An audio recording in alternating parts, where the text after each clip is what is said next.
Allora, siamo convocati qui in occasione della presentazione. Scusate se non parlo esatto, ma se volete posso provare. Non parlo per esatto, ma ci posso provare. Va bene in italiano. Allora, l'occasione per la presentazione del volume scritto a quattro mani da Aldo Cinus, Roberto De Monza, Augusto Marini e Mariano Staffa, che molti di voi già conoscono. Il libro dal titolo Capadora, mito e realtà. È un libro di carattere, diciamo, non divulgativo, non romanzato, ma è una pubblicazione scientifica, dove insomma presenteranno delle cose, dei reperti. Colgo l'occasione per ringraziare anche della presenza dell'amministrazione comunale, voi tutti, e niente, buon lavoro, passo la parola adesso a Sandro Piani che dà inizio.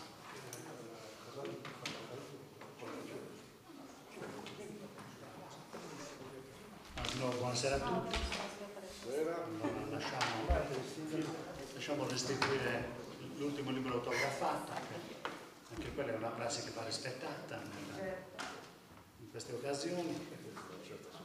Dà anche una certa soddisfazione, giustamente. Insomma, uno scrive i libri e poi mi suole chiedere anche l'autografo. Non va bene. Allora, siccome abbiamo ben quattro autori, e poi come potete vedere dall'allestimento del tavolo ci sono anche oggetti, cose da vedere e così via, e tenuto anche conto che io sono un chiacchierone, quindi devo tenere conto di tutto il resto, farò il possibile per essere il più sintetico possibile.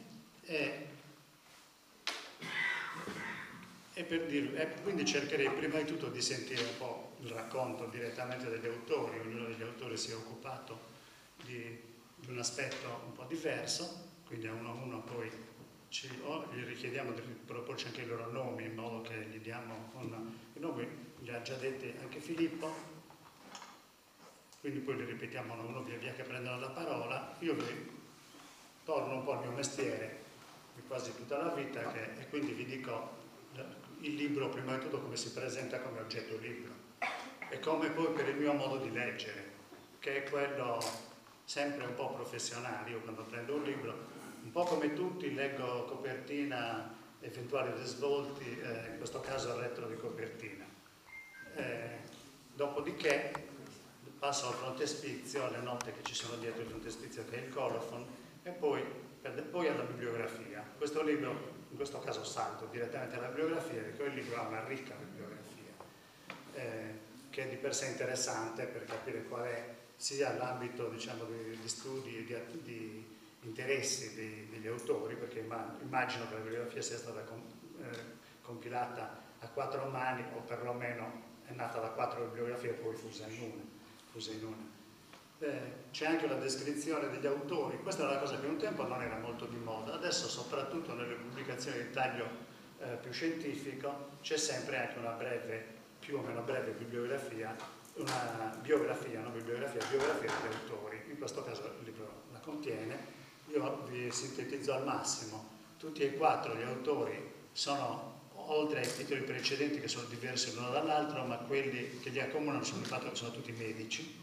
Poi invece le specializzazioni successive sono di nuovo diverse, quindi ognuno ha poi una specializzazione nel campo della medicina particolare rispetto agli altri, e ognuno l'ha anche utilizzata, diciamo, per approfondire nello specifico gli argomenti di cui trattano. Quindi siamo di fronte a questo. Sull'argomento penso che sia meglio che a un certo punto, mentre raccontano loro stessi, perché io ovviamente ho una mia opinione su tutta la faccenda. Come spesso succede, leggendo questo libro sono stato stimolato, qualcosa avevo letto anche prima sull'argomento ovviamente, come credo molti sardi, c'è stato un periodo in cui se ne è parlato molto sui giornali, ci sono romanzi, ci sono testi, articoli, insomma un argomento molto dibattuto. Dopo che ho letto questo, appunto a partire dai commenti interni ho letto anche qualche altra cosa e qualche altro libro. Quindi mi sono fatto una mia idea, però semmai per sviluppare dopo il dialogo fra di noi la espliciterò dopo. Ora preferirei invece passare nell'ordine che voi ritenete, se volete seguire quello del libro stesso, oppure se preferite fare diversamente, vi passerei la parola, chiedendovi anche di dire io sono... Questo funziona? Grazie. Sì. Poi io lo scrivo in sardo, ma a me non c'è problema. Allora, io sono Aldo Cinus, quello che ci accomuna, oltre il libro, è che siamo tutti e 4 medici. È stato proprio un caso fortuito, non è stata cercata. Però, oltre che medici, soprattutto io, Augusto Marini e Mariano Staffa, ci occupiamo molto delle tradizioni popolari e della cultura sarda, per cui abbiamo già un'esperienza alle spalle abbastanza importante, ed ecco perché ci siamo trovati che per puro caso tutti e 3 abbiamo scelto di fare i medici. Dunque,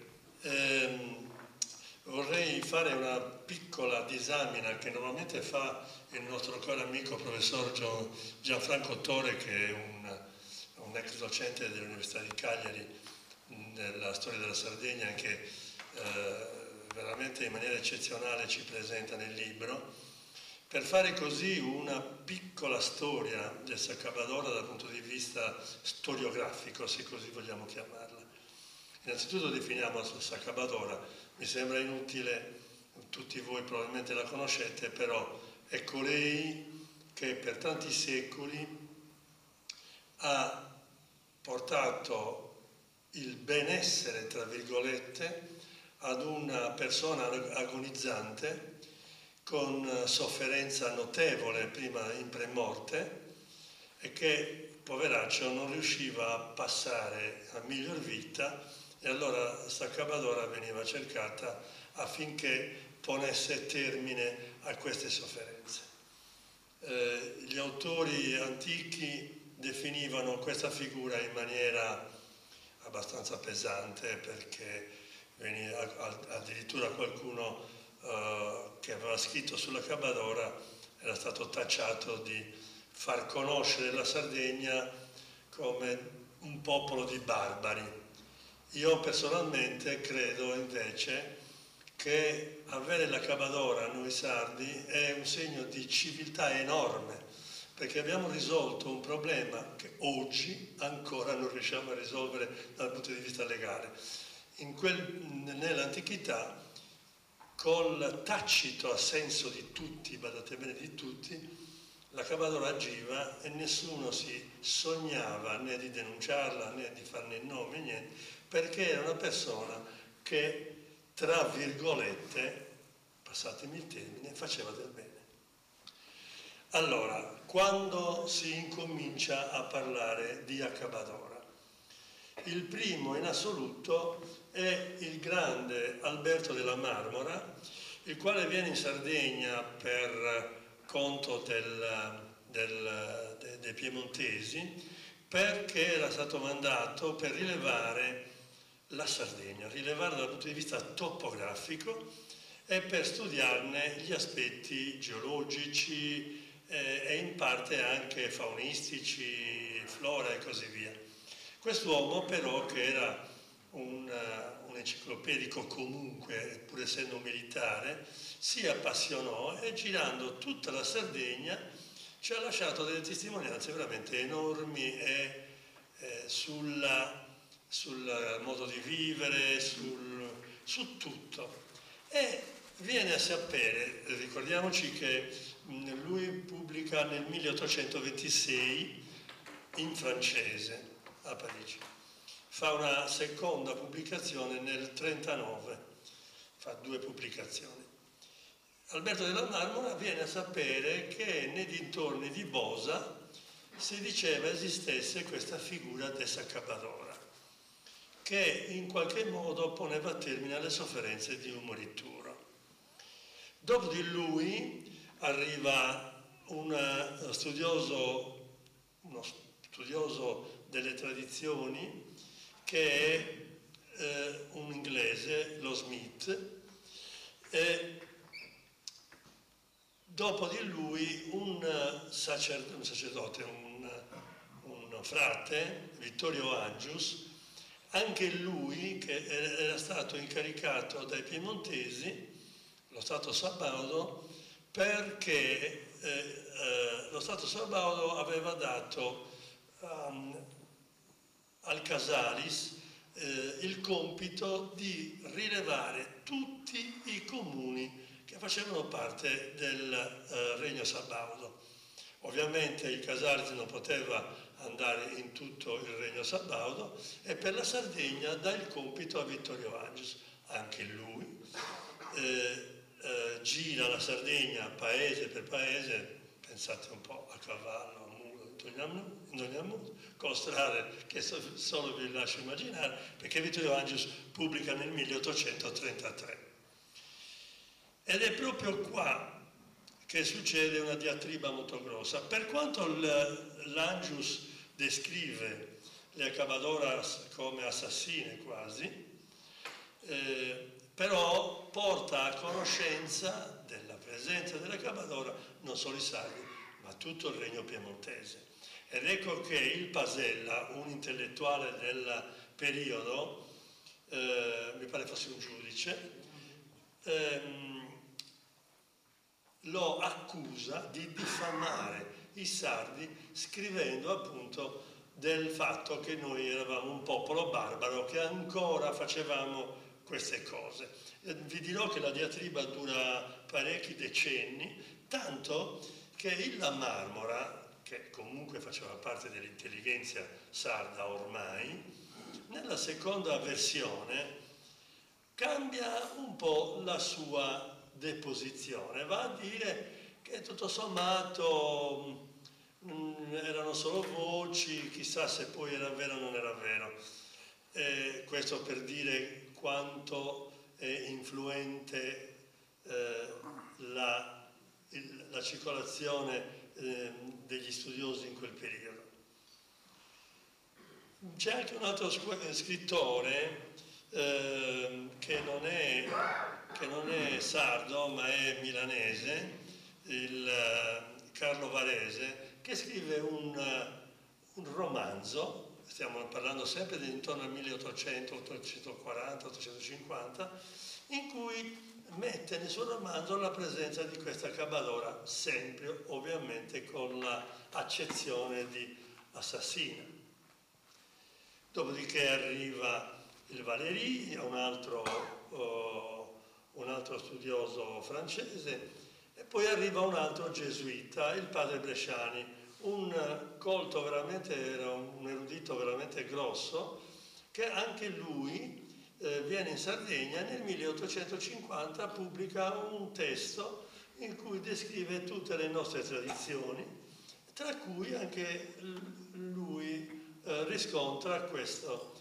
Tra l'altro sia il Bresciani, sia l'Angius, sia il La Marmora, nelle loro descrizioni ci dicono chiaramente che le fonti sono fonti di sicura provenienza, perché erano quasi sempre persone di provata onestà, persone intellettuali, non erano il popolano che diceva «Laga in noce s'Acabadora», no, erano persone tipo monsignori, e vedremo anche dopo.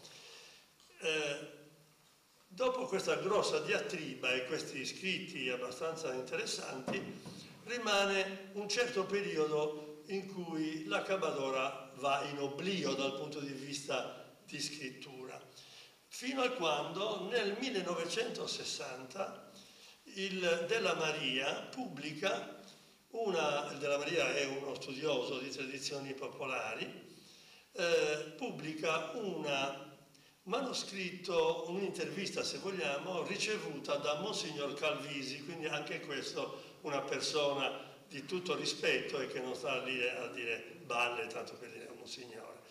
Monsignor Calvisi, il quale racconta che quando era parroco di Bitti aveva assistito alla discussione tra una mamma che aveva una bambina o un bambino, questo non me lo ricordo, sofferente, che non riusciva a morire, e una cabadora. Però fa tempo anche a sentire dire alla mamma: no, lasciamo perdere, vediamo se la bambina si riprende. Qualche anno dopo, nel 1992, la Dolores Turchi, che è una studiosa di tradizioni popolari della Sardegna, è forse la studiosa più importante dell'aspetto accabadora in Sardegna, riceve una testimonianza sempre da un monsignore, Monsignor Masia, il quale racconta, poi vi spiegheremo che cosa vuol dire, che quando lui era parroco a Sindia e a Sedilo, aveva un numero infinito di volte, aveva visto, quando andava a dare l'estrema unzione a un morto, a fianco al morto su un uggiualeddu, che era uno strumento apotropaico che serviva per far finire la morte. Poi Mariano ve lo spiegherà dopo. Altra testimonianza di quel periodo è quella di Franco Fresi, un giornalista e studioso gallurese, il quale incontra un novantenne in Gallura, era un centenario quest'uomo, il quale asserisce che la sua nonna era probabilmente l'ultima cabadora di Gallura. Il Fresi chiede, questo uomo gli dice, tengo Samazzocca Uru, il Fresi gli chiede, perché non me la fai vedere? È un oggetto poco a poco ingombrante, chiamiamolo così, per cui tutti ne avevano paura, solo la cabadora poteva averla. Quando il Fresi gli chiede di fargliela vedere, questo vecchio prende Samazzocca e la lancia in mezzo al bosco, in modo tale che sparisca. Poi c'è un'altra pubblicazione importantissima di due medici legali che in quel momento lavoravano a Sassari, credo, vero? Che sono Buccarelli e Lubrano, i quali scrivono il testo che io, devo dire, abbraccio, credo anche noi tutti quanti, abbraccio a piene mani, perché scrive l'eutanasia in Sardegna, mettendo quindi nella luce giusta Saccabadora, cioè non era una malefica, era una persona indubbiamente con un carattere un attimino particolare, con un'indole particolare, ma che si prestava a far finire la sofferenza dell'essere umano quando ormai non c'era più niente da fare. E infine, mi soffermo, anzi no, infine no, stiamo finendo, c'è un lavoro della Dolores Turchi che pubblica il suo libro Ho visto agire la cabadora, in virtù del fatto che nel 2008, no, prima del 2008, pubblica nel 2008, lei pubblica la testimonianza di una donna di Gadoni, una certa Paolina Cannas, ultra novantenne, la quale gli racconta che nell'occasione della morte di una sua zia si recò a Seulo, perché gli avevano detto che questa zia stava morendo e stava soffrendo molto. E lei da Gadoni va a Seulo a piedi con altre 2 o 3 parenti. E già prima di arrivare alla casa della morente sente queste urla disumane di questa persona che era la zia, che stava soffrendo veramente. Arriva alla casa, non fa tempo ad arrivare, che insieme a loro dietro c'era una signora che aveva un bello scialle, di notte era, ovviamente era la notte, aveva questo scialle che la copriva, i parenti chiedono che le persone si spostino e lasciano entrare questa figura, la quale entra nella stanza e nell'arco di 10-12 minuti le urla del morente terminano. Passa qualche altro minuto, esce questa donna e va via senza proferire parola, senza essere riconosciuta, perché siamo sì, ai primi del Novecento siamo, l'illuminazione via della Nuova Guerra Romanera, poi Fioresia a Seul, per cui ha sgattaiolato.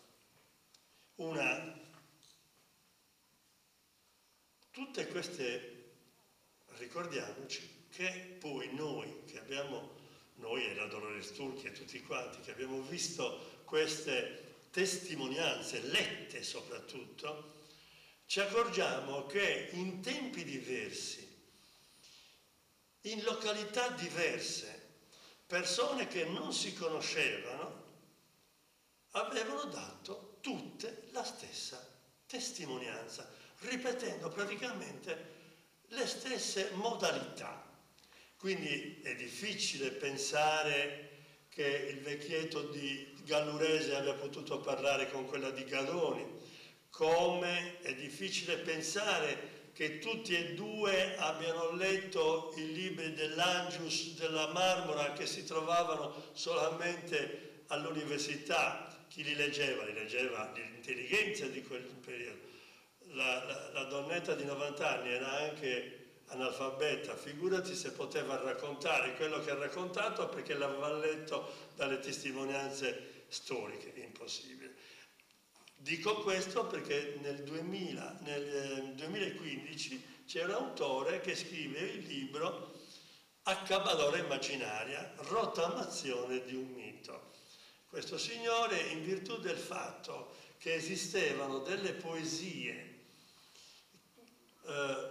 di cui fa menzione anche l'Angius, scritte intorno al 1700 da parte di un gesuita che venne in Sardegna per cristianizzarci, il quale veniva accompagnato, si chiamava padre Vassallo, veniva accompagnato da un sacerdote locale che si chiamava Bonaventura Licheri, il quale era un poeta e predicava in poesia e scrive tutta una serie di omelie, di poesie, ovviamente denigrando in maniera totale la Accabadora, che era una eretica, che era una persona che bisognava condannare a tutti, però in poesia. Quest'uomo, in virtù di solo questa testimonianza, studia solo queste poesie, che si rende conto che per lui fa un lavoro veramente, ragazzi, di una scientificità unica, però riesce a dimostrare che queste poesie probabilmente è un falso. Non sono state scritte da quel prete, perché in contemporanea a questo prete c'era un altro prete che aveva lo stesso cognome Licheri, ma De Montis Licheri, che era lo stesso un prete poeta, che però è di 50 anni dopo, e così dimostra che non poteva essere quell'altro a scrivere le poesie, poi con uno studio grafologico tutto suo personale dell'autore e della glottologia, cioè del modo di scrivere le poesie, dimostra che probabilmente quelle poesie sono state scritte quasi nel 1900. In virtù di questo asserisce che la Accabadora era solo una diceria e non una realtà. Poi abbiamo avuto Michela Murgia che ha fatto un lavoro per noi quasi sacrosanto, nel senso che scrivendo un romanzo dove si parla del Sacabadora ha fatto conoscere il Sacabadora sarda in tutto il mondo. Grazie per avermi ascoltato.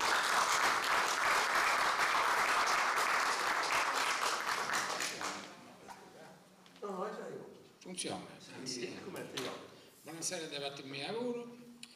Allora, come vedete, quello che ha detto Androcinus, molte testimonianze in diverse parti della Sardegna, ho avuto anche notizie di Accabadora nel Sulcis, tutte che dicono la stessa cosa, non si discostano di nulla, è come un imbuto che va poi a finire.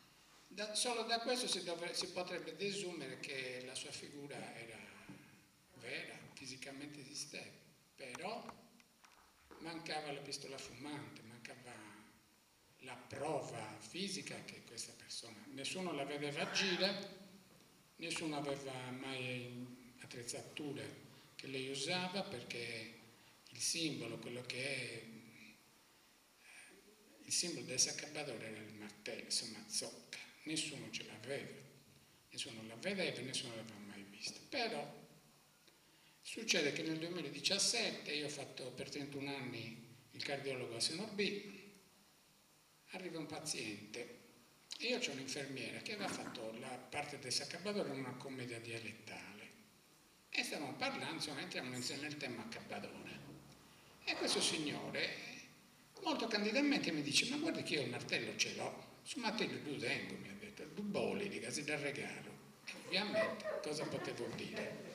Me lo pia, a no si domando, e me l'ha mandato con una persona dentro una busta della spesa anonima, ci poteva essere qualunque cosa, ma c'era il martello. Me l'hanno dato e io ero estremamente felice perché era il primo martello che si trovava, e io gli avevo chiesto: ma dove l'ha trovata? E dice: ma devo vivere in una doma che restaurando, da pagare in uno stampo in muro, questa doma è verda, e come ti potrà ballare poco una verda, si abitua, e ci va sul martello, e dopo pigare, e poi ha richiuso, ok, quindi me l'ha regalato, ma l'ho tenuto in casa dentro una cassapanca per almeno 1 anno e mezzo, perché avevo mia moglie che stava male, e quindi non tenevamo sardini, medicina renanzarto. E quindi poi un giorno, alla fine, insomma, circa 2 anni dopo averlo ricevuto, incontro Mariano Stafaro, sapeste Zentalene in quarto, che avevamo messo a camminare, ho che era camminare, devi non andare tutto su cardiologo, prima su Venus. Camminare allunga la vita, sappiatelo, più delle pastiglie, soprattutto chi è diabetico, ne trae giovamento, se no c'è questo signore. Tenetevi larga da lui, non è una bella persona. Beh, comunque, sta di fatto che incontro Mariano Staffa e dico: Mariano Staffa e Aldo Cinus fanno parte del gruppo folcloristico di Quarto, che oltre a fare delle cose belle hanno anche nella loro storia la pubblicazione di libri sulle tradizioni popolari di Quarto, ok? E quindi aveva un'esperienza della pubblicazione di un libro, io no. E quindi ho detto: Mariano, io ho il martello di una cabbadora, però voglio fare un lavoro, perché è una cosa importante, è il primo che c'è, vero, veramente, bisogna fare, vieni, e non c'ho tempo, no, gli ho detto: vieni a Marolla, è venuto, dopo che l'ha visto, sì, non l'ha visto, è rimasto entusiasta, perché gli ho detto: guarda che nel martello c'è anche sangue, insomma, l'ha visto, da toccato, tu ganti.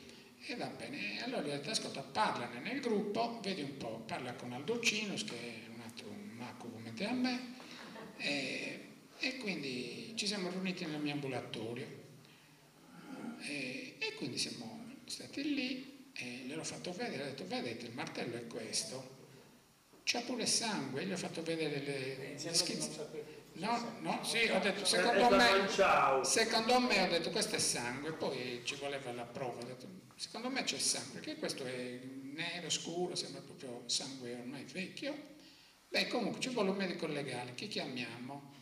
Io conoscevo Tardunanta, Franco Paribello, vivevo in Meniscola, però c'era lui, loro hanno detto: no, ha detto, è meglio il principe dei medici legali, dai, non volevamo una mettere cosa.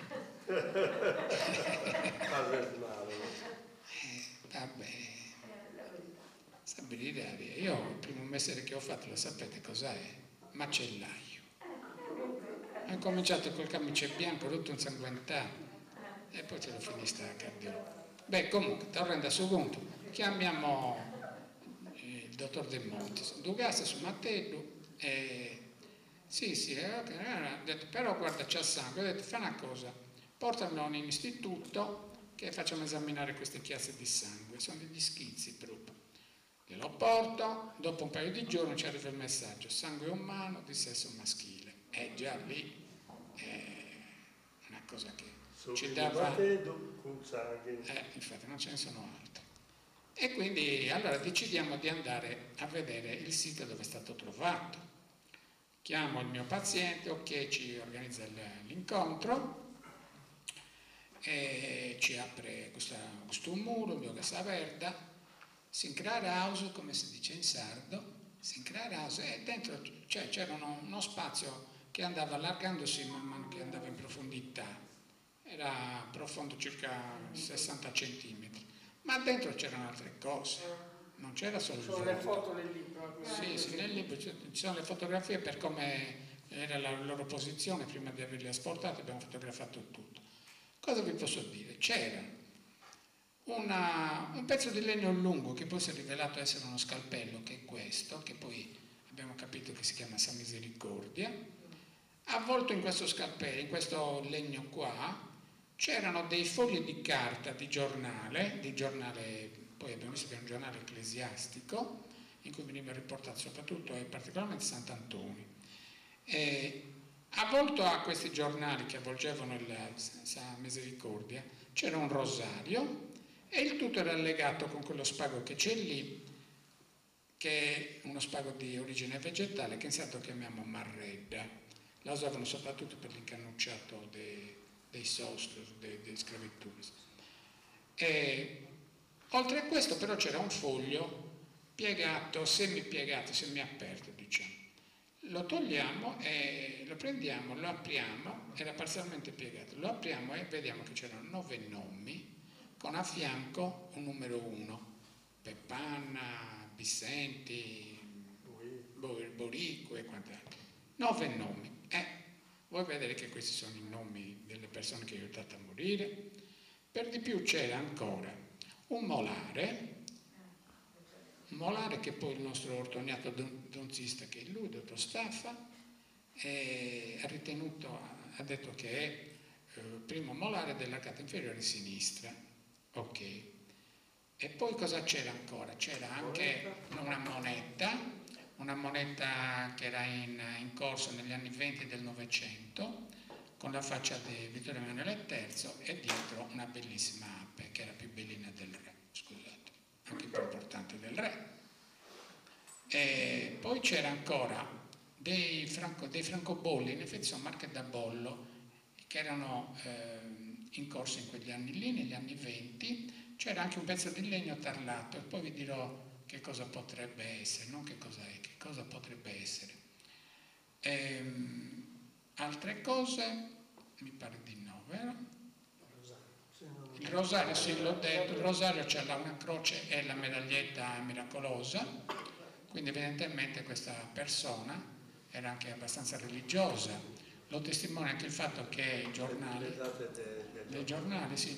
fogli di giornale, che sono una ventina, non sono pochi, sono giornali ecclesiastici, in cui c'è anche qualche scritto a pennino, scritto da lei sicuramente, recano le date del 1925, 1926, anno santo del 1926, e così questo ci permette di datare gli strumenti più o meno a quell'età, quindi a 100 anni fa.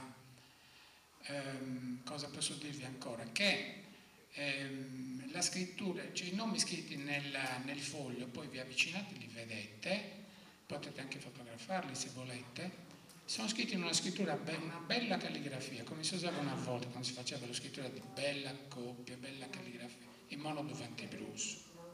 Adesso le scritture di molti, guardi, manco Champollion le riesce a decifrare. Adesso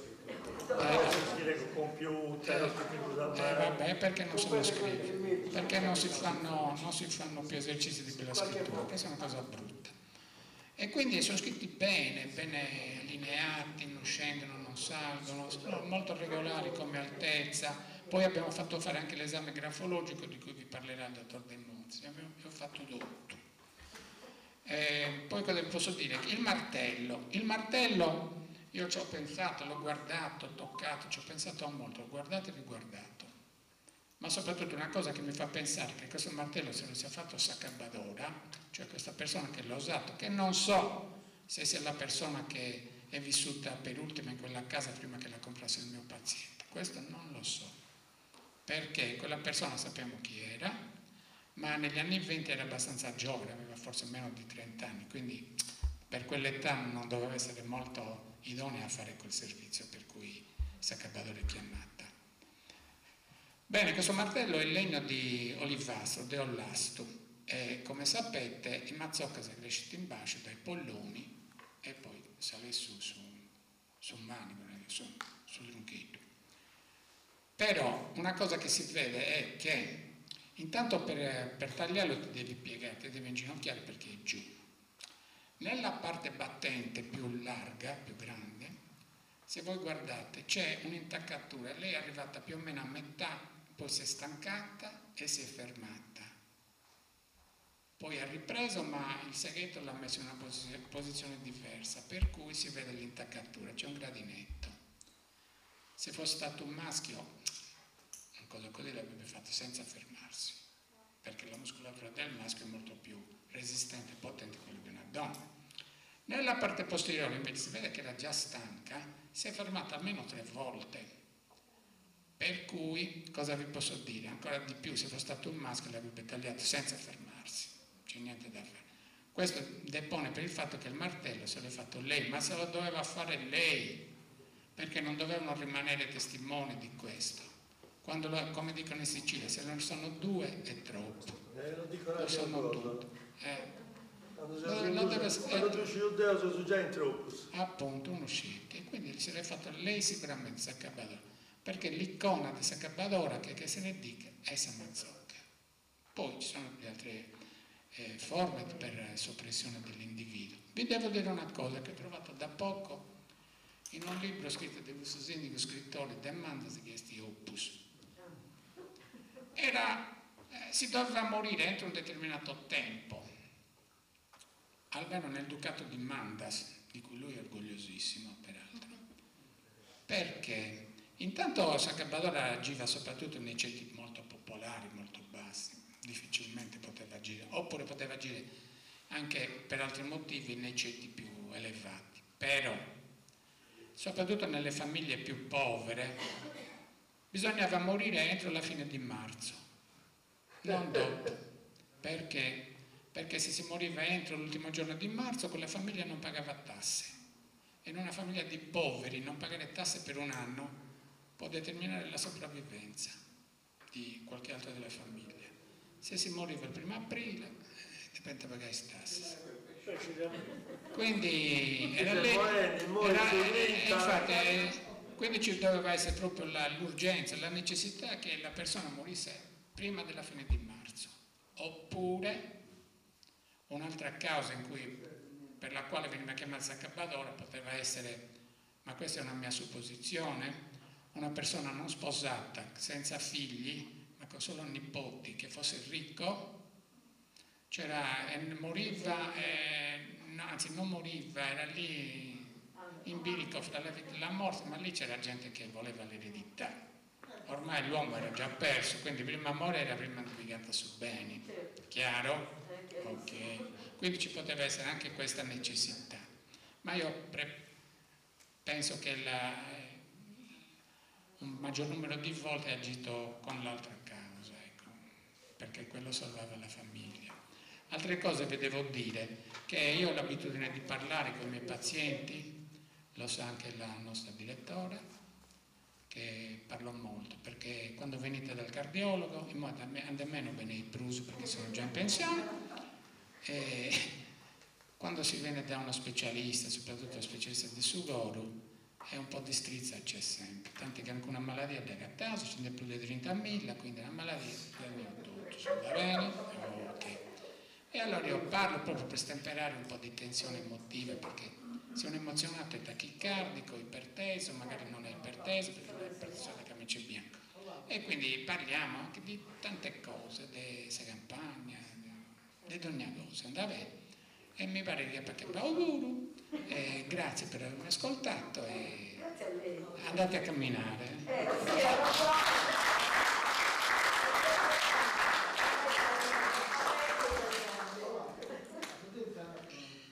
Buonasera, io sono Roberto De Monti, sono un medico legale.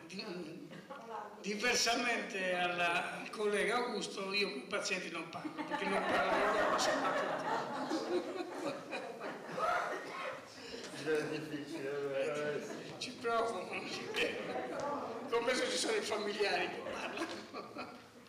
Allora, Augusto vi ha già raccontato un po' come sono avvenute le cose, quindi appunto lui mi chiama, questo mazzocca, ci sono delle tracce, adesso tu dice che è sangue, ma cosa porta a me non uscire? No, pensavo che fosse, no. E quindi io appunto li ho visti e ho detto, vabbè, li esaminiamo, vediamo un pochino. Quindi abbiamo fatto prima di tutto una prova genetica di sangue che ha dato un esito positivo. Quella prova genetica ci dice solo che è sangue. No, non era sugo. Ci ha detto che era sangue. Ovviamente a quel punto siamo andati avanti con le analisi e abbiamo fatto un'indagine genetica e quindi abbiamo estratto il DNA ed è risultato sangue umano di sesso maschile. E quindi, come vedete Augusto, già per noi quello era un risultato interessante, importante. Poi, dopo qualche mese, lui sempre mi chiama dicendomi appunto che il suo paziente che gli aveva dato la mazzocca l'aveva chiamato dicendo che nella nicchia c'era altro. Quindi siamo andati là e subito, come facciamo noi medici legali, guanti, macchina fotografica, e abbiamo fotografato la nicchia così com'era e poi abbiamo iniziato a tirar fuori la roba che c'era dentro. Lui vi ha già detto cosa abbiamo trovato. Quindi poi io, come medico legale, mi sono occupato di quelle che potevano essere le modalità lesive, cioè di quali potevano essere le modalità con cui venivano utilizzati questi attrezzi o altri attrezzi per dare la morte a questi pazienti. Ovviamente erano pazienti terminali, cioè pazienti che ormai non offrivano nessuna resistenza. I familiari chiamavano questa persona, la capadora, per porre fine alle sofferenze. Quindi era proprio come avevano scritto i miei colleghi in quel breve saggio, era una forma di eutanasia che è andata avanti per tanti anni e soprattutto la capadora doveva dare la morte senza lasciare segni, perché è ovvio che il prete che andava a benedire la salma o altri che andavano a visitare la salma, vedendo la ferita in testa, capivano sicuramente che si trattava di un evento traumatico, quindi che quello non era morto per cause naturali. Quindi la mazzocca, che è uno degli attrezzi che abbiamo trovato e che ha il sangue, però secondo me se ne faceva un uso residuale, cioè difficilmente veniva ammazzata la persona dandogli un colpo in testa con la mazzocca. Questo può essere un caso sporadico, magari non gli hanno dato un colpo in testa, gli hanno dato un colpo da qualche altra parte e il sangue è venuto fuori. Quindi secondo me le modalità lesive erano, almeno quella secondo me principale, era il soffocamento col cuscino, che non lasciava tracce. Quindi ripeto, la capadora doveva dare la morte ma senza lasciare tracce.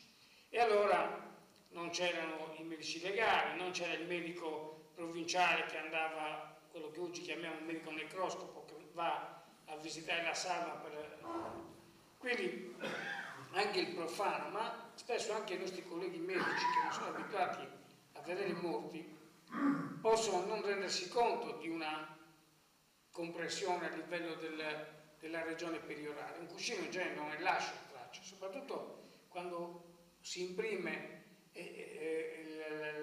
la regione periorale e quindi si occludono gli orifizi respiratori in un soggetto che non oppone nessuna resistenza, quindi non lascia nessun segno.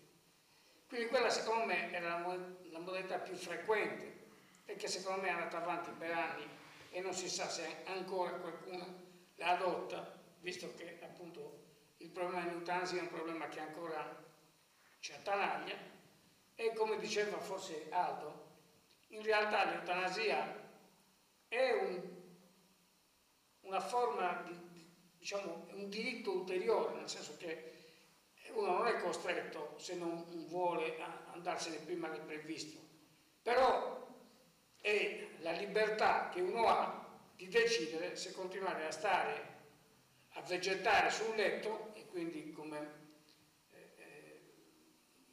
a me è capitato di leggere questa frase che condivido in un libro di bioetica, che valore ha una vita che non può essere vissuta. È vero. Quindi dare la possibilità di un'eutanasia è, secondo me, un diritto ulteriore. Poi questa è una parentesi, non c'entra niente con quello che noi abbiamo. Quindi una forma, una modalità lesiva poteva essere quella del cuscino. Altre modalità lesive, il soffocamento con le mani, occludendo con 2 dita gli orifizi respiratori, il naso, e tappando con il resto della mano la bocca. Anche lì, trattandosi appunto di persone che non reagivano, non lascia segni particolari. Al limite puoi trovare nella parte interna delle labbra una echimosi da compressione, ma ripeto, c'è soprattutto in chi agisce, in chi oppone resistenza. Questi, ripeto, non ponevano nessuna resistenza. La mazzocca come poteva essere usata? Quindi non sicuramente con un colpo nella regione frontale, che avrebbe provocato una ferita contusa, sanguinante e evidente. Per esempio colpendo le regioni laterali del collo, qua, dove esistono dei recettori di pressione, che sono i glomi carotidei, che sono estremamente sensibili all'aumento di pressione e che appunto, se percossi, possono dare un arresto cardiaco immediato. Questo è quello che succede, per esempio, che noi vediamo negli impiccati. A noi ci capita di vedere gli impiccati seduti per terra, inginocchiati, appesi al filo della tenda, e uno direbbe: ma come? Uno si solleva, non c'è il tempo, perché il cappio, come uno si lascia andare, comprime proprio le 2 regioni laterali del collo e determina un arresto cardiaco immediato, che non ti dà nemmeno il tempo di risollevarti. E questa, quindi una compressione di queste strutture, può giustificare l'arresto cardiaco e la morte. Ancora altre modalità possono essere, per esempio, nei neonati, dare un colpo di mazzocca nella regione sternale dello sterno, che può innescare un'aritmia, si chiama il meccanismo commotio cordis, e può determinare un'aritmia cardiaca e dare appunto l'arresto cardiaco. E ovviamente a quei tempi i defibrillatori non esistevano, quindi si andava in fibrillazione, se ne andava all'altro mondo e via. Altre modalità erano per esempio l'uso del San Misericordia, quella specie di coltellino che poi, se vi avvicinate lo vedete, e che veniva infisso, o in alternativa alla misericordia veniva usato sossusanadore, che era praticamente un osso animale che veniva infisso dietro la nuca, così come il misericordia, che determinava quindi una sezione midollare e poteva dare la morte.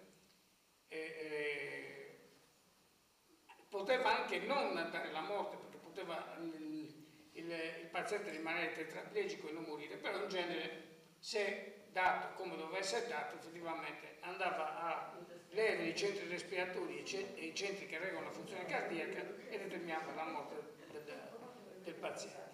Altra modalità era l'uso del giogo, messo dietro la testa, quindi il giogo o comunque uno spessore dietro la testa, un colpo nella regione frontale e veniva lesionato il dente dell'epistrofeo, cioè che si trova praticamente all'altezza più o meno del tronco encefalico, dove ci sono i centri che regolano la funzione cardiaca e respiratoria, anche lì si poteva dare la morte. Quindi queste erano sostanzialmente le modalità lesive più frequentemente alle quali la Capadora faceva ricorso. Poi, oltre all'esame sulla mazzocca, io mi sono occupato del DNA del dente, e anche lì abbiamo visto che si trattava di ovviamente avevamo già visivamente capito che si trattava di un dente umano, noi medici almeno queste conoscenze anche ce le abbiamo immediate, e abbiamo fatto il DNA sulla polpa del dente, e anche qui il risultato ovviamente umano, appartenente a un soggetto di sesso maschile. che però aveva un DNA diverso da quello del sangue della Mazzocca, quindi erano 2 persone diverse. Poi mi sono occupato della perizia calligrafica sull'elenco dei nomi e inizialmente ci sembrava che fossero scritti da mani diverse, perché soprattutto, se notate, il primo nome e i primi 2 sono leggermente diversi. Però, analizzando da un punto di vista tecnico la scrittura, ci siamo accorti che, per esempio, gli attacchi degli ovali, le altezze, le chiusure delle lettere erano uguali, anche in quei 2 nomi che sembravano a prima vista diversi. Quindi la conclusione è che tutti i nomi sono stati scritti dalla stessa persona. Magari i primi 2 nomi sembrano diversi perché magari nel momento in cui li ha scritti non era in una posizione comoda, ben ferma, o magari il foglio era messo chissà come, per cui apparentemente sembrano diversi, ma in realtà tecnicamente abbiamo stabilito che si tratta della stessa persona.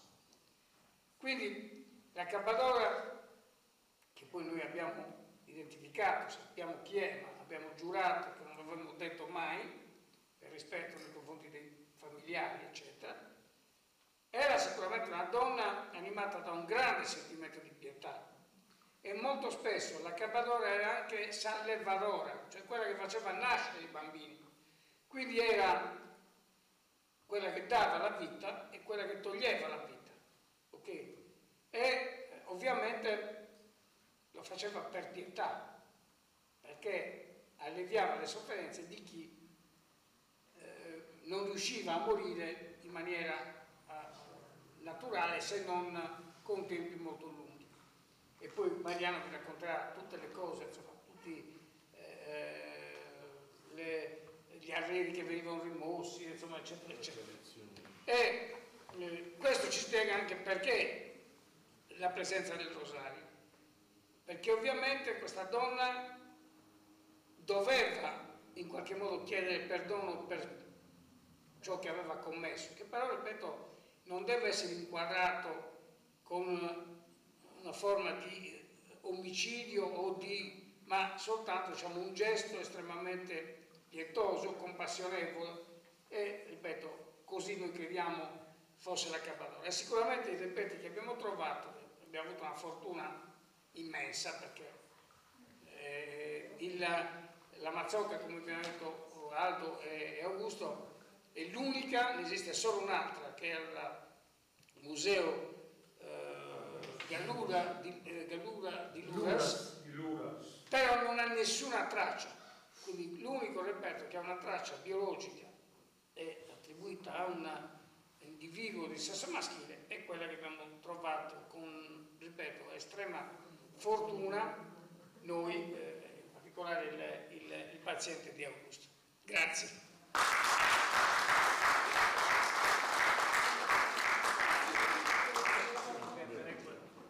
Scusi, dottore, Sì, certo. una domanda, mi ha sempre appassionato questo tema.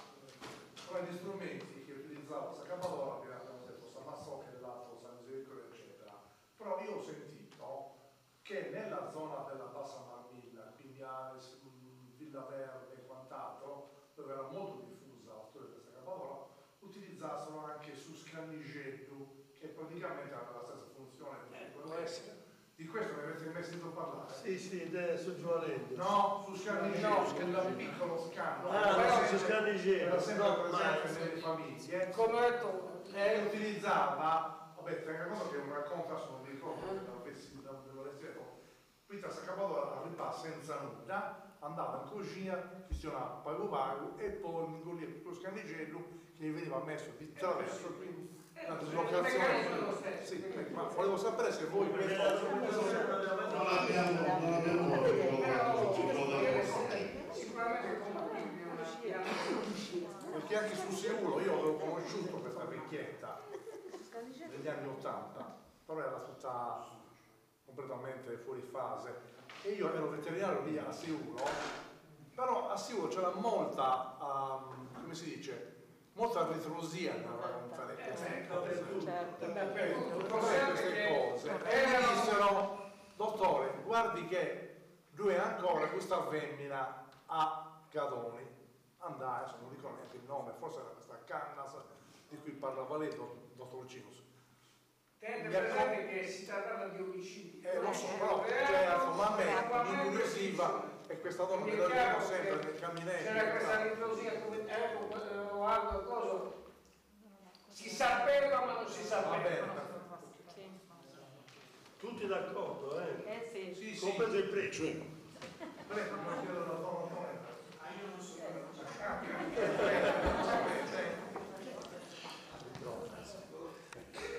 È chiaro che di questo argomento non se ne parlava nella maniera più assoluta, e non perché si era omertosi, ma perché era una di quelle cose che si sanno. Chi le sa, chi non le sa è fuori dal gioco, per cui non c'è motivo di parlarne. E questo spiega anche il fatto che negli annuali delle chiese non si è mai riportato un sospetto di omicidio né di infante né di adulto fatto da qualcuno, fatto da Sacabadoro. Proprio perché era di quelle cose che si sanno, esiste. Se lo sai, se non lo sai, sei fuori dal gioco e tutto finisce lì. Quando io ho visto per la prima volta ad Augusto poco più distante, sì, Samazzocca, era un giorno che avevo un po' di premura, ma poi mi sono riempito gli occhi e anche il cuore, perché ho capito che avremmo fatto uno studio decisamente interessante, perché l'argomento è stimolante, controverso, e poi di quegli argomenti che non finiscono, perché non si arriva mai alla totale certezza. Noi adesso abbiamo una considerevole certezza, una ragionevole certezza che questa sia una mazzocca utilizzata da una Cabadora, quindi che se la utilizzava vuol dire che esisteva, che è esistita, e il fatto appunto che se ne parli tanto, come hanno detto loro, sicuramente ci dà alcune certezze.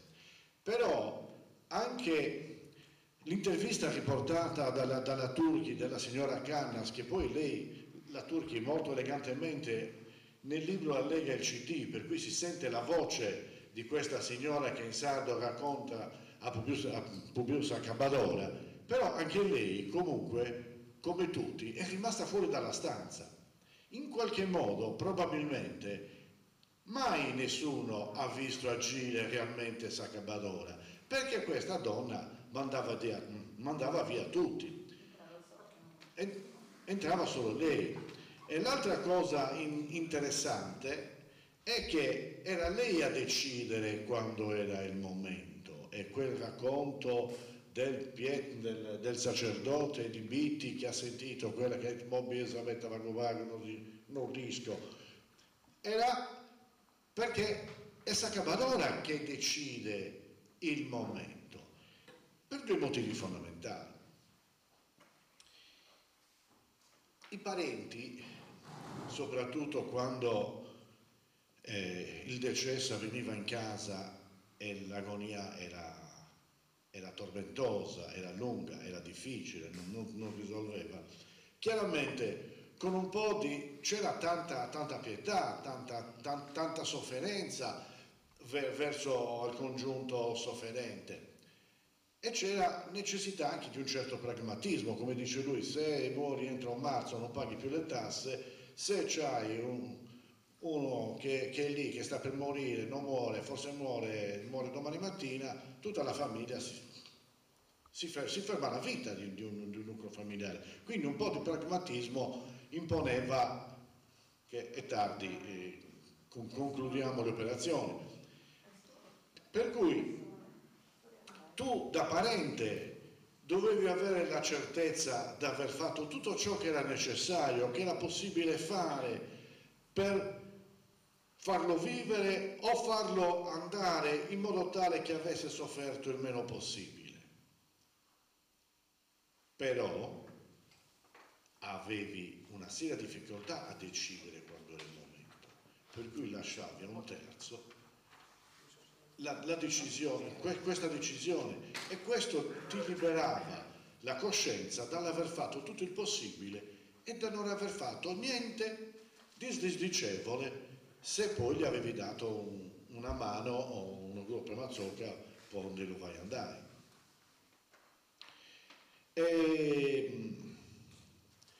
Abitualmente non la inizio così, ma mi è venuta così, perché intorno alla malattia grave, alla sofferenza continua, al tormento, all'agonia difficile, c'è certamente una grande tradizione di partecipazione anche ecclesiastica, religiosa, il nostro credo.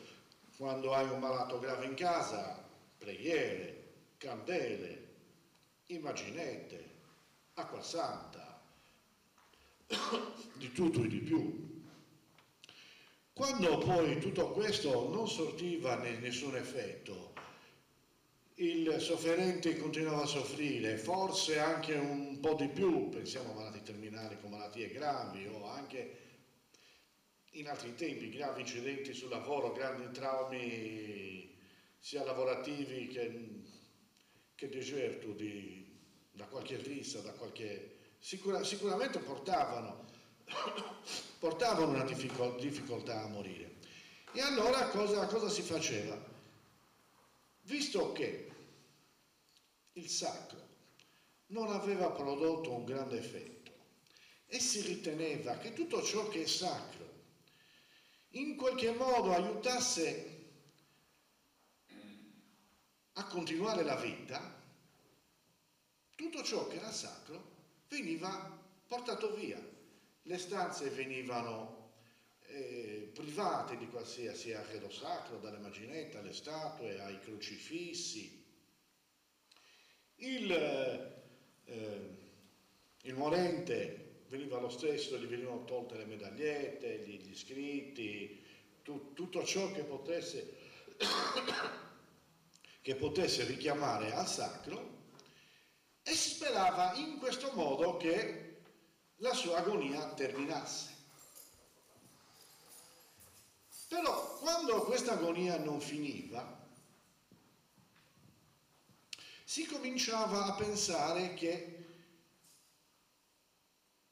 il morituro, il sofferente, avesse commesso qualche colpa grave, gravissima, qualche colpa che in qualche modo la nostra tradizione riteneva sacrilega, perché non si pensava all'omicidio, al furto, allo stupro, ad altre gravi colpe che uno poteva aver commesso nella vita, ma si riteneva che l'agonia difficile fosse determinata dal fatto che uno avesse distrutto anche accidentalmente degli attrezzi da lavoro importanti come suggiuari o anche gli aratri, o avesse spostato i streminisi, cioè le pietre di confine, le pietre che delimitano i confini nelle campagne.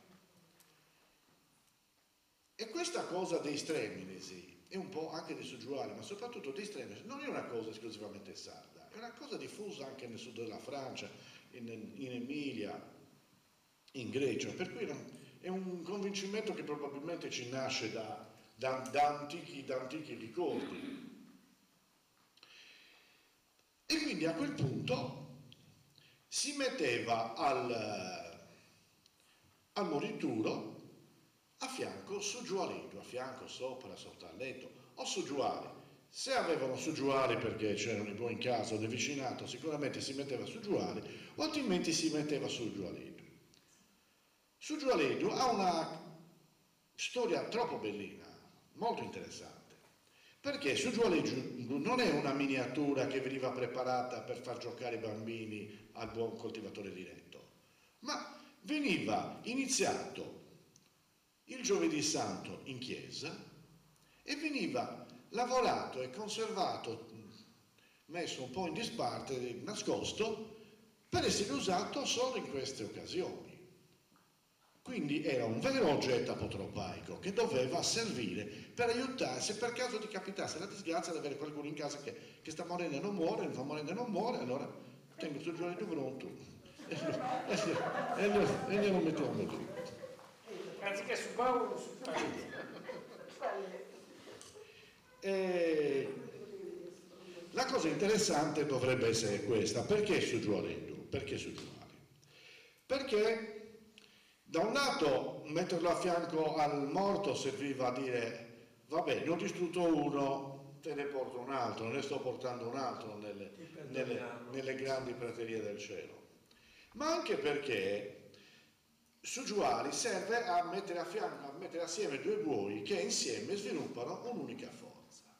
E così si credeva che Sugiuali favorisse l'affiancamento dell'anima al corpo così che potesse liberarsi dal corpo, perché tutto il problema era che l'anima non se ne andava, che quello continuava a soffrire perché l'anima era lì e non andava.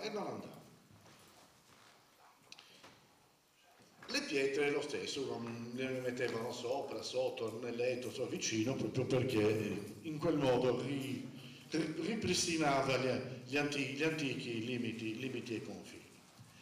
E comunque, quando niente di tutto questo succedeva, chi sapeva, chi conosceva, chiamava questa signora, probabilmente sempre una donna, riteniamo che fosse di quelli che un tempo si chiamavano Vemenas Praticas, che facevano partorire, curavano le ferite, con pozioni, con erbe, conoscevano le erbe medicinali, conoscevano probabilmente anche un po' di magia tra il bianco e un po' di magia, erano di quelle donne che in qualche modo in società rurali avevano un loro ruolo, una loro personalità e una loro capacità di decidere, perché alla fine serviva appunto chi, avvicinandosi a questo poveretto, decidesse che era giunto il momento e gli desse una mano d'aiuto.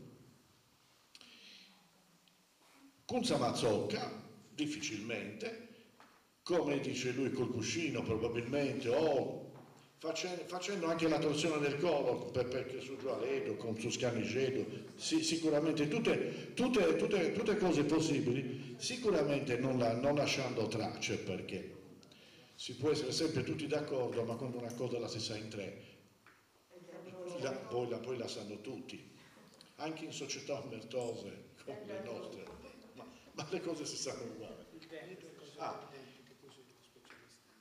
Vabbè, il dente è un sesto molare inferiore, non troppo consumato, per cui non doveva avere una grande età, mentre era un bel dente parodontopatico, perché il tartaro arriva in apice nella radice anteriore, che è quella più grossa, mentre una radice posteriore aveva ancora un po' di segno del ligamento dentale. È un dente che deve essere caduto facilmente, questo probabilmente durante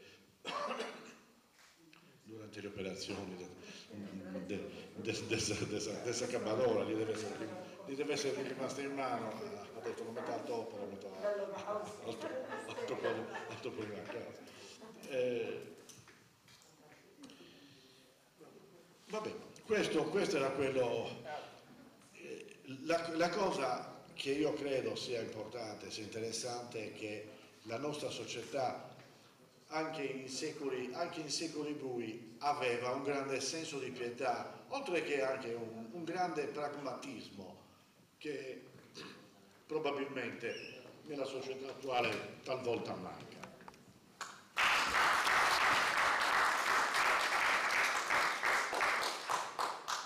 E allora concludo qualche cosa ancora. Volevo solo portarvi, più che altro, non portarvi, farvi capire che questo nostro lavoro, effettivamente abbiamo avuto difficoltà a far capire che il nostro è un lavoro scientifico e non un lavoro romanzato. C'è, oltre lo studio dell'antropologia culturale, c'è anche un lavoro di ricerca scientifica per capire veramente se questi oggetti che noi abbiamo trovato ci davano la quasi certezza, io direi la certezza, che appartenessero veramente alla Capadora. Un altro elemento fondamentale è stato trovare questi 9 nomi. Ve li leggo per curiosità: Antioco, Boriccu, Pepanna, Mariedda, Nanni, Claudino, Pauliccu, Piereddu e Bisenti. Come ha detto Augusto, noi abbiamo subito pensato che fosse un elenco di persone che la Capadora aveva aiutato a morire. Però abbiamo anche pensato, qualcuno ci potrebbe dire, e se era un'usuraia ed erano i nomi di chi gli doveva soldi? E allora, se è vero che sono persone che sono morte, perché non andiamo a cercare i morti di quel periodo? Guardate bene, sono solo nomi. Siccome noi sappiamo chi è, dove abita, dove non abita, e abbiamo anche verificato che nel paese a fianco, nel paese dove abbiamo trovato i reperti, era presente un paesetto molto vicino, 1 chilometro neanche di distanza. Cosa abbiamo pensato? Andiamo all'archivio arcivescovile e cerchiamo dal 1926, che è l'ultima data che riportano i giornali ecclesiastici, abbiamo detto facciamo fino al 1900. E allora ci siamo messi a studiare tutti i morti dal 1926 al 1900. Ovviamente c'era uno che ci piaceva molto, che era Pepanna, tradotto in italiano Giuseppa Anna. Non è una associazione, cioè l'associazione di 2 nomi non era usuale in Sardegna. Era più frequente sì in Sardegna anche, ma soprattutto nelle persone di un certo ceto sociale. 26 anni di ricerche e troviamo una sola Pepanna che muore a 39 anni nel 1920, coniugata e la cui mamma come secondo nome, anche lei Anna. E questo ci fa pensare che effettivamente doveva essere una persona benestante. Questo è stato la prova, la controprova che quel sangue apparteneva probabilmente a uno morto. Ricordiamoci che anche i morti non l'ha detto nessuno, anzi non l'ha detto Mariano, non tutti i morti morivano di tubercolosi, qualcuno moriva perché è caduto da cavallo, perché è caduto dal carro, perché ha bisticciato qualcuno che gliene ha date di santa ragione e magari gli ha dato anche una stoccata, voglio dire. Quindi il sangue poteva essere già presente nel morituro, e per cui se gli metti San Mazzocca dietro e gli fai il movimento, se c'è sangue, attura l'anguzia. Quindi questo è una controprova assoluta che ci dice che quel nome era un nome che lei ha aiutato a morire. Andiamo avanti. Troviamo Piereddu. Piereddu è un bambino, ovviamente, è un diminutivo, non poteva essere un adulto. E cerchiamo i Piero e anche i Pietro. Abbiamo detto, giusto perché. E troviamo in 26 anni un solo infante Pietro che muore a 4 anni nel 1919. Più prova di così, se muore. Se per infatti è morto, sì, è vero. Un altro, per esempio, per non farli tutti, Antioco nell'elenco è il primo.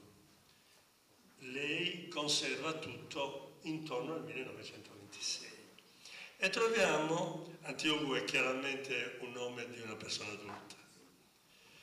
E per la conoscenza che abbiamo di antropologia dei nomi, io per esempio mi occupo anche di questa branca, Antioco non è un nome comune.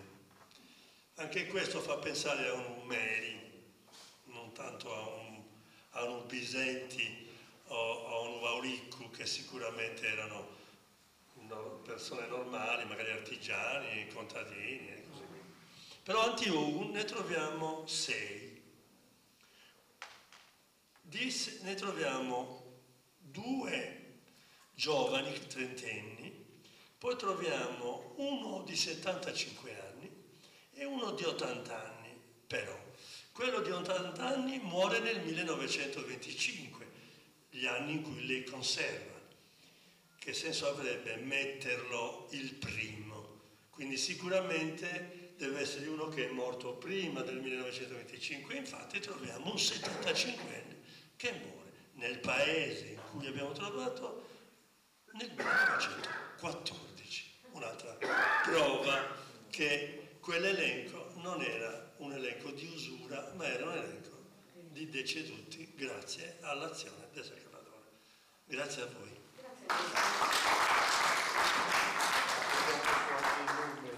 Solo una cosa, un altro... No, volevo solo far notare questa cosa, non si è parlato di geronticidio. È troppo lungo. Anche il geronticidio comunque è un fenomeno che aveva più di 70 anni, veniva soppresso, io ne ho più di 70. Male che non sono vissuto in quel periodo. Perché la ZED ha fatto una pubblicazione. Il geronticidio è una delle documentazioni più arcaiche che noi abbiamo. Greci, romani scrivono un sacco di volte dell'usanza in Sardegna del geronticidio. Geronticidio uguale il vecchio, il quale non era più in grado di lavorare e che quindi il pragmatismo di cui parlava Mariano era un peso per la società, un peso per la famiglia, e allora si portava questo vecchio, ci sono tante descrizioni, ci sono anche dei posti nel libro, li trovate tutti, in cui il primogenito si caricava sulle spalle il papà e lo portava a morire. C'è tutta una storia, è troppo lungo per raccontarlo, riso sardonico e cose varie. Divertitevi leggendovi il libro. A questo punto riprendo un po' la parola anch'io, con la speranza però che poi ci siano interventi anche da parte del pubblico. Io come faccio sempre, prima di accettare, anche se ci sono occasioni in cui come in questa non c'è molto tempo, gli autori sono molti, è giusto dare spazio e così via. Comunque la mia abitudine è di non fare come a volte accade anche ai presentatori televisivi, di presentare libri che non hanno letto. Quindi prima di dire sì va bene, lo presentiamo, collaboro anch'io, leggo i libri. Quindi, perché mi sembra il minimo. È giusto, allora, è giusto. Sicuramente è un libro che è anche piacevole leggere, nonostante l'argomento ostico, diciamo. Però si legge tra l'altro volentieri, senza fatica e così via. Io ho una formazione diversa, diciamo, è un'impostazione anche culturale probabilmente diversa, che peraltro viene invece molto dall'ambito filosofico e soprattutto antropologico. Allora, in ambiente antropologico ci sono ovviamente diversi aspetti, diverse correnti.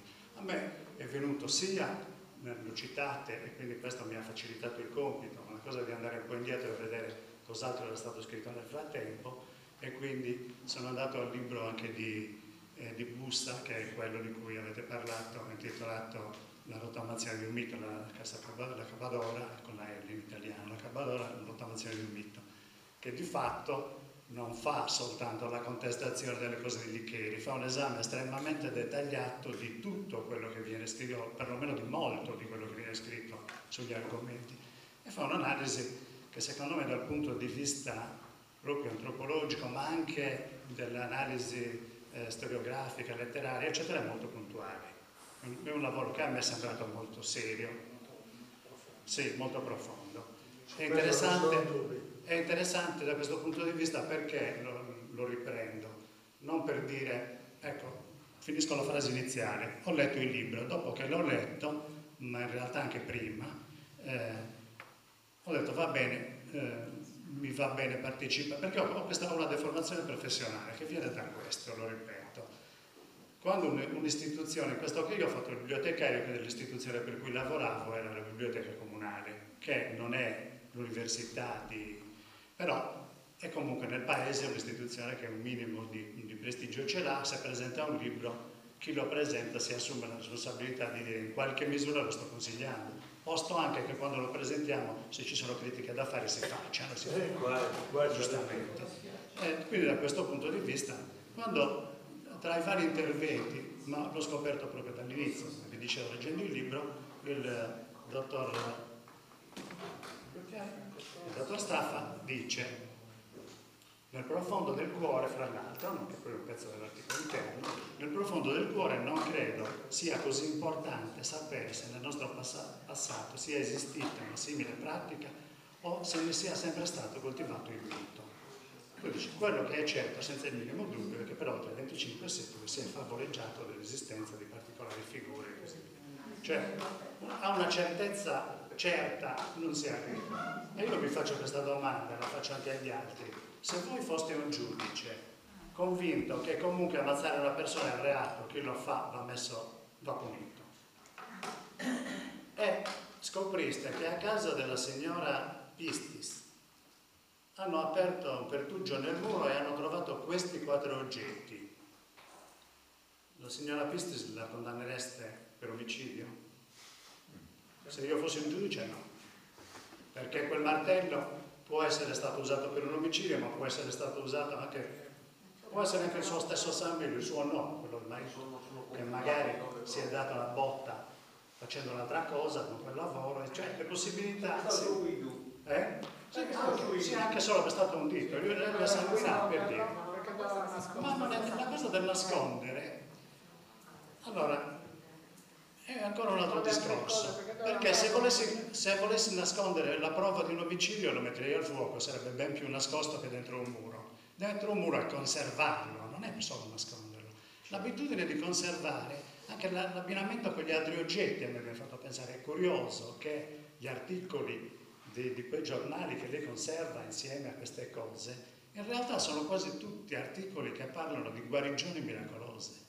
Le guarigioni miracolose depongono esattamente in senso opposto alla carnatura. Se io sono uno che ha anche un minimo di fede, no? Anche non troppa, però ci crede che ogni tanto qualcuno sembra che sta morendo e poi invece si riprende, la responsabilità di spedirlo al creatore senza darmi quest'ultima possibilità me la sentirei molto grave, molto pesante.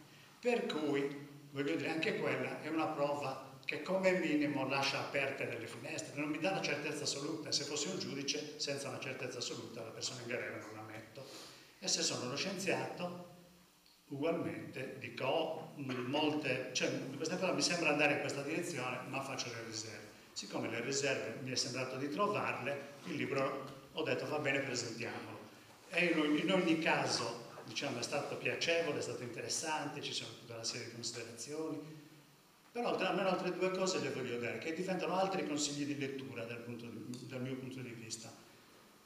A chi non l'ha fatto, ne avesse voglia, propongo 2 libri, sono un po' faticosi da leggere, però vi dico, poi l'indirizzo hanno, qualcuno anche di autrice che con altri titoli però avete citato, mi vengono in mente 2 libri, uno intitolato L'arca del tiranno, di Tatiana Cossu, che è un'antropologa e archeologa dell'Università di Cagliari, l'altro è intitolato Xenoi. Xenoi sono gli atti di un convegno. Ora non vi posso più dire in quale dei 2 perché li ho letti parecchio tempo fa, sono già usciti da un po'. Questi 2 libri mettono in evidenza alcune cose che sono interessanti perché sono collegate al modo in cui le persone parlano di cose come i miti, che possono avere o non avere, qualcosa all'origine hanno indubbiamente, però non necessariamente quando il mito è descritto in un certo modo, tipo la storia del geronticidio. Il geronticidio il racconto che è arrivato fino a noi, io proprio posso dirlo, mio padre me l'ha raccontato esattamente nella versione che viene anche descritta nel libro, che è quella in cui, arrivati alla curva finale, prima della meta, il figlio che fa fatica dice quasi quasi mi fermo, e il vecchio che è sulle spalle il padre gli dice vai avanti, perché lì poco più avanti c'è una pietra dove puoi con facilità distrusa, puoi facilmente depormi, perché anch'io mi ero fermato lì quando accompagnai mio padre. Questa cosa fa scattare nella testa del figlio l'idea, ma allora succederà anche a me. Forse questa cosa non è poi così ben fatta. Se ricarica il padre sulle spalle, cambia strada e torna indietro. Cioè, che cosa viene raccontato? Non viene raccontato che quella pratica è storica, è certa e va continuata. Racconta che se pratica c'è stata, è sbagliata e bisogna cambiare rotta. Se c'è stata, se non c'è stata ancora di più dalla motivazione per dire non prendiamo quella strada perché è sbagliata. Questa spiegazione io l'ho sentita da uno studioso eminente tal quale per un racconto celeberrimo che è quello della Bibbia in cui di Isacco, il sacrificio di Isacco, in cui Abramo dice, cioè è disposto a compiere il sacrificio, Dio interviene e gli dice no, non c'è bisogno, mi basta la fedeltà. Ma anche quello in realtà che cosa dice? Dice questa cosa non va fatta. Cioè tutti i miti di una certa profondità non sono racconti storici, sono racconti, non necessariamente possono avere un'origine, questo non è il dubbio. Sono racconti che in qualche misura ci dicono cosa è giusto e cosa non è giusto. In questo caso i racconti, sia quelli che la presunta accabadora raccoglie nel giornale, sia ne avete citato un altro che viene citato a sua volta anche nell'altro libro di cui stavamo parlando, che è quello in cui c'è la ragazzina che è stata già oliata, cioè le è stato messo all'olio santo perché in fin di vita, citatissimo in tutti questi, si accorge che c'è Sacabadora e ha una reazione fortissima perché si spaventa, dice qui mi ammazzano. Stava malissimo, stava per morire, eccetera, invece la reazione è così forte che si riprende e alla fine guarisce. Quindi anche lì abbiamo un episodio dove il messaggio qual è? Il messaggio è tu non puoi ammazzare una persona che ti sembra che sta morendo perché una possibilità che non vuoi c'è. E fin qui quello che volevo dire, per dire la certezza c'è ma non c'è. Questo è il mio punto di vista, che ovviamente tutti sono ampiamente... Certo, ma vi voglio dire una cosa che... Se Don Antonello vuol prendere la parola, gliela diamo. Solo una risposta... Sì. Volevo dire che noi non dobbiamo fare proseliti. Noi non siamo una religione, noi non dobbiamo fare una religione di Sacabadora. Non facciamo proseliti. Chi ci vuole credere, ci crede. Certo. Giustamente, per avere la prova...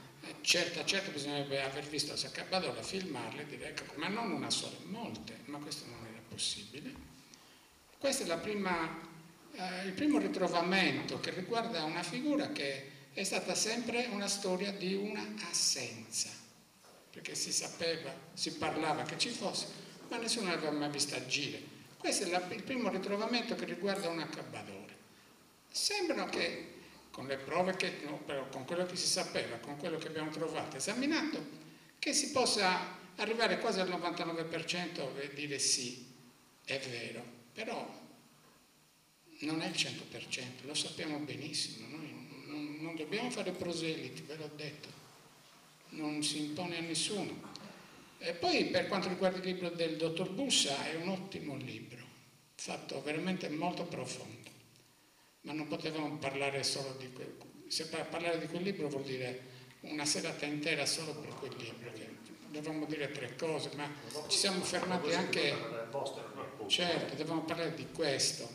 Poi queste sono le prove che più prova che c'è in questo momento. Può essere che più in là si trovi anche uno scritto, autografo di una Accabadora, non lo so, però questa è la prima volta che si trova un qualcosa di apparentemente molto molto vicino al 100% della verità. Non ho detto che noi siamo depositari della verità. Nel mondo nessuno è depositario della verità, credetemi.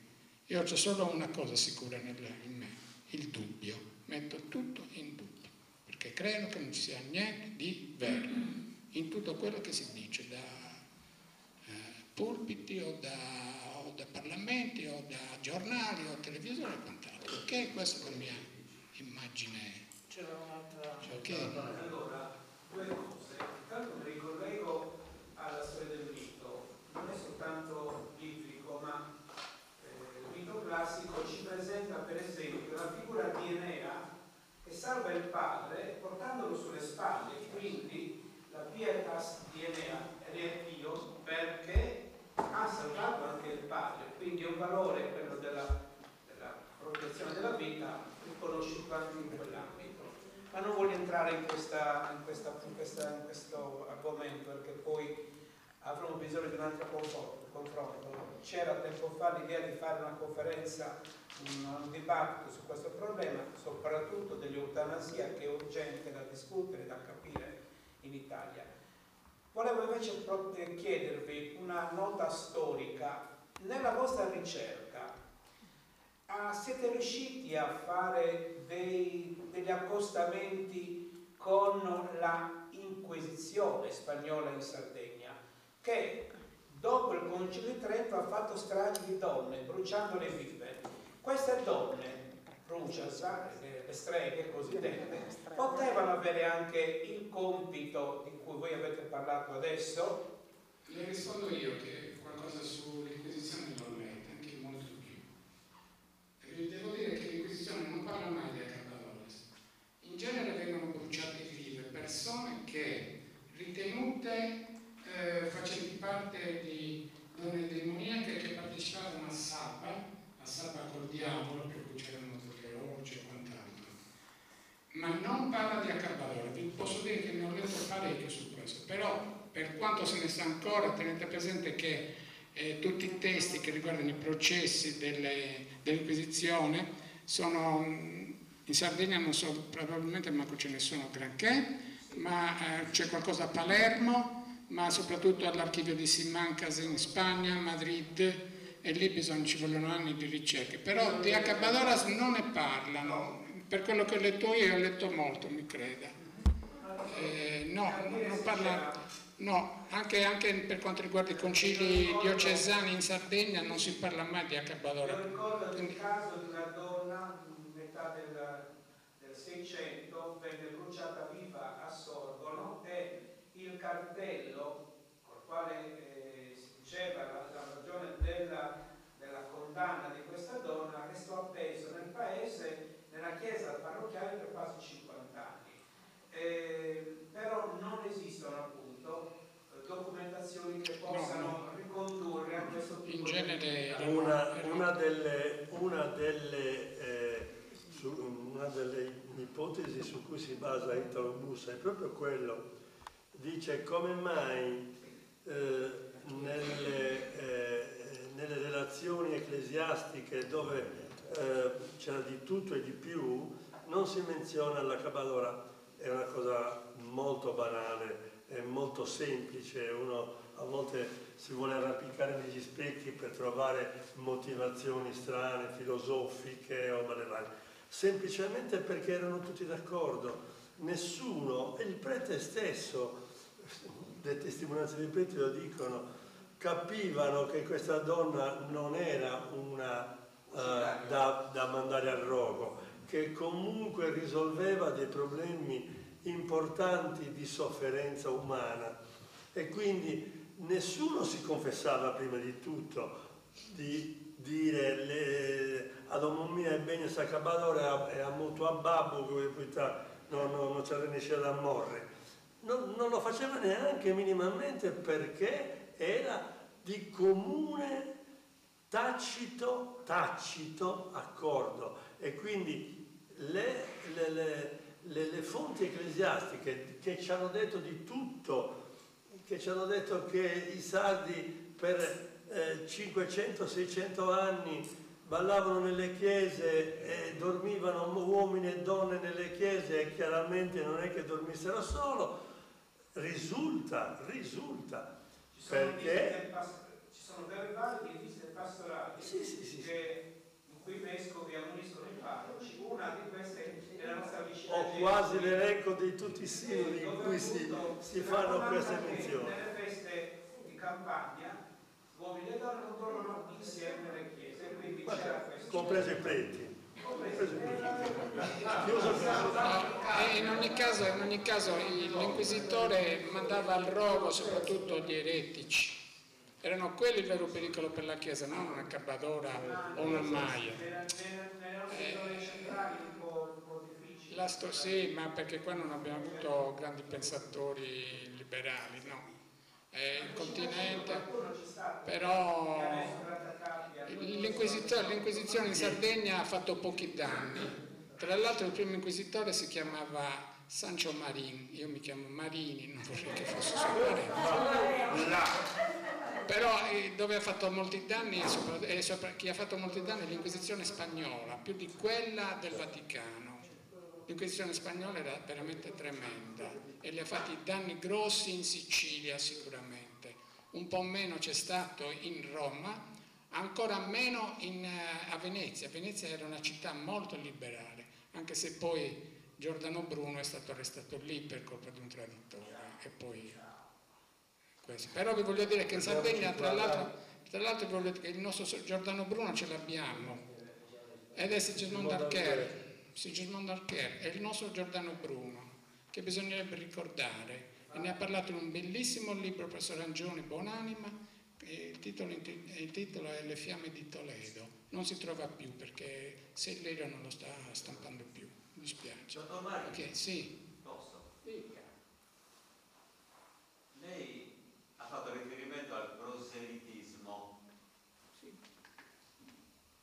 E quando un'idea diventa diritto o vuole diventare diritto, non è qualche cosa di più, come dire, sostanziale di una compagnia di proseliti?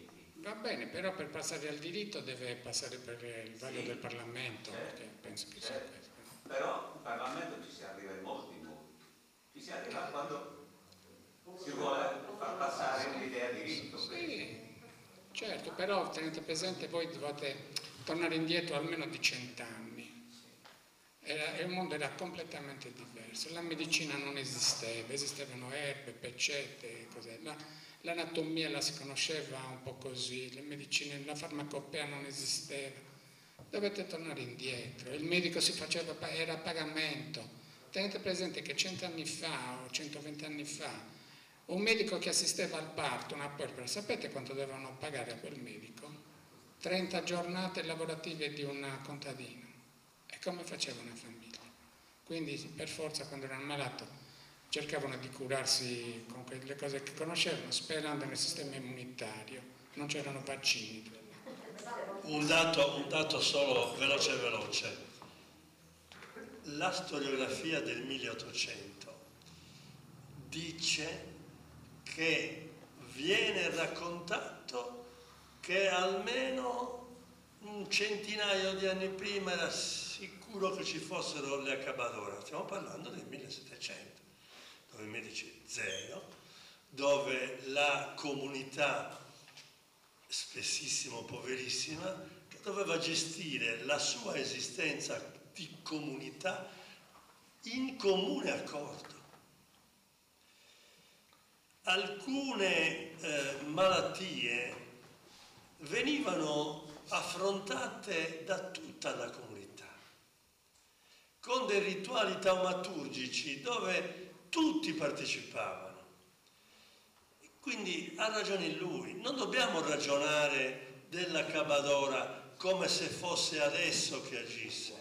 È una realtà totalmente differente in cui la Cabbadora ha agito e dove anche l'azione cruenta di San Mazzocca era verosimile che ci fosse. Naturalmente nelle posizioni, come dice il bravo dottor De Montis, che non si vedesse. Perché? Su motai ci estimi. A parte la cosa di uno binnuga, se c'è una frattura, se c'è poco sangue, per cui nessuno dubitava. Ma soprattutto mi rifaccio all'ambiente in cui Sacabadora poteva indiscutibilmente agire senza essere fuori legge. Sono Luigi Chiodani. Avete qualche altra domanda? Allora, io me ne esco con una banalità. Scusate, mi scuso per questo, però, giusto per amore di discussione, una prova a favore della Cabadora è il fatto che esiste questo nome. I nomi hanno una forza enorme, Certo, e il fatto che questo nome esista qualcosa vorrà dire. certo, c'è Foguguru. Però vi dico un'altra cosa che non vi ho detto. Quando abbiamo prodotto il libro, mi ha incontrato un signore, mi ha detto: ma guardi dottore, mi ha fatto i complimenti, ha detto: io so che in tale paese c'era Sacabadora, glielo dico per certo, c'era. E gli ho detto: scusi, in che paese era? E mi ha detto il nome del paese. Ho fatto ovviamente l'indiano, ma era il paese dove ho trovato queste cose qua. Di Bruso non si possono questo è quello che abbiamo per adesso. Può darsi che in seguito ulteriori ricerche fortunate, come è stato per questo, che ci siano ulteriori prove. Poi questo è, però ha ragione lei, se c'è il nome c'era anche, perché c'è un nome? Perché c'era qualcuno a cui quel nome bisognava dare, poi non lo so. Ok, grazie. Se non ci sono altre domande, c'è la sorella. Niente, intanto io non ho letto il libro, ma lo leggerò e lo leggerò con molto interesse anche in seguito a questa che io trovo veramente, non sono semplicemente complimenti, trovo veramente una presentazione molto interessante. Della Cabadora abbiamo sempre sentito parlare tutti in mille modi, alcune volte anche con un po', diciamo così, l'abbiamo recepita con una certa leggerezza, ma chissà se sarà o chissà se non sarà. Anche dopo il libro di Michela Murgia io per esempio ho avuto questa sensazione, cioè a parte una tradizione di cui avevo sempre sentito parlare, non mi ha dato niente di più. Qui effettivamente sto sentendo qualcosa di più, quindi intanto appunto mi piace molto questo approccio scientifico a questi temi. È molto interessante questo fatto che siate 4 medici. Se posso, come dice Luigi, dire anche una cosa che c'entra molto relativamente, ma vi faccio i complimenti per la vostra simpatia, che non sempre è facile trovare nei medici, e da questo punto di vista i medici sono essenziali, ma quando sono simpatici veramente è piacevolissimo, anche meglio. Quando mi dico, sempre un'anima mamma mia, mi vota sempre che questo scienziato, anche che abbiamo cosa sarrigus. Bene? Chiedo scusa, devo andare. Asibi, un saluto, grazie. E quando mi portarono in questo ambulatorio, iniziavo l'ambulatorio di quarto, venite tutto questo luminare di Cagliari, beh vabbè, cosa non rientra, manco che tu sono sparato. Mamma mia, Dio sia prangenti, Deo, mi intendemmo bene, ma Deo sono malato, ma possibile. E comunque, sa che ne ha 11 anni, sono 12, ma che Deo va questo dottore? Che viene tanto a me, questa gente si deve per andare e rientri, ci si arrinnesce.